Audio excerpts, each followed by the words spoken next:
Denis, donc on va goûter comme promis 3 cuvées. Voilà. On va commencer par 2011. 2011. Là déjà, rien qu'en versant, on s'aperçoit qu'on a une très jolie robe.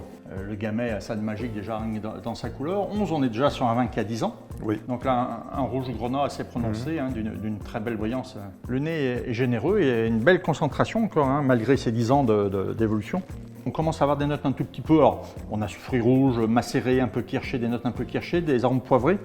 Là, la bouche est fraîche et là, on a une jolie trame de tension, une bouche qui est fine, qui est élégante, sèche. Ça appelle pour moi un joli coq au vin avec une sauce bien réduite, un petit peu bien grasse, généreuse, puis avec du lard mais un peu fumé. Donc, deuxième millésime, 14. Et ce qui est intéressant, c'est l'aromatique. Là, on est vraiment sur ces arômes primaires de petits fruits rouges, la fraise des bois, framboise. Des notes un tout petit peu acidulées. Je perçois, alors je ne sais pas si c'est un peu ces influences, alors pas romaines, mais du sol des maisons rouges, des notes un peu salines, entre le fumé et le salin, je trouve, qui sont très très intéressantes.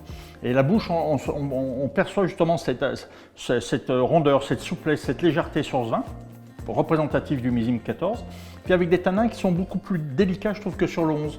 On a un degré d'intensité un peu moindre, mais qui n'est pas gênant, je trouve, parce que c'est un vin qui est prêt à boire par rapport au 2011, qui pouvait encore promettre, qui peut être encore valorisé dans le temps. Là, je dirais bien avec juste une jolie côte de porc, mais la vraie côte de porc, quoi, avec deux faces, quoi, très épaisse, juste simplement poêlée comme ça, un petit peu d'estragon, un jus réduit et un peu d'estragon. L'estragon va amener des notes un petit peu anisées, et qui peut être intéressant pour amener, avec ces arômes de fraises, de petits fruits rouges, un accord qui est très sympathique. On découvre le millésime 19, donc en élevage, et je trouve qu'on a une fraîcheur de fruits qui est très jolie. Les arômes de fraises, de framboises, elle est presque la gelée de framboise. Je trouve que quand elle vient d'être faite, encore un peu tiède, là, je trouve des arômes très primaires, vraiment sur la jeunesse. Vraiment cette expression de petits fruits rouges, une évolution un petit peu florale entre la violette, la pivoine. Effectivement, en bouche, alors, l'impact 2019, la puissance, la générosité, cet esprit presque méridional un petit peu. C'est un inferne, puissant, très belle maturité, très long, belle complexité.